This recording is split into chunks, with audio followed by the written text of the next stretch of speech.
sedang di Museum Juang 45. Jadi semua yang kalian lihat di sini adalah benda-benda yang dipakai saat perjuangan 45 dulu, dan ini alami, asli masih. Semua asli. Oke. Di sini banyak tentang Soekarno. Jadi kita lagi mengelilingi ini. Siap tadi jogging pakai sepeda. Ini juga baju yang dipakai Tempo dulu. Asli, alami semua.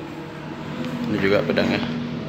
Ini adalah saat Bung Karno sedang berpidato di atas Museum Lapangan Ikada dalam rangka memperingati 1 bulan kemerdekaan Republik Indonesia. Bung Karno di sini sangat tegas menyampaikan orasinya tentang kemerdekaan.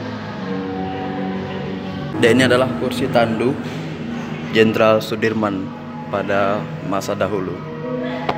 Jadi apa yang kita lihat di sini mungkin semua real alat atau benda yang dipakai Tempo dahulu seperti ini. Saya ingin melihat ini apa. Ini adalah kursi santai Bung Hatta. Oke, ini kursi Bung Hatta Tempo dulu. Wow, masih disimpan ya.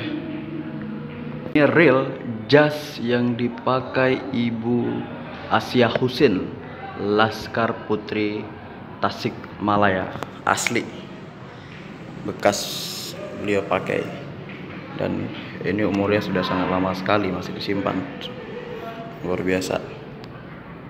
Wow, ini adalah mobil yang digunakan Bung Karno Tempo dulu, dan ini asli mobilnya, cuman saya nggak tahu mungkin udah diperbaharui atau belum.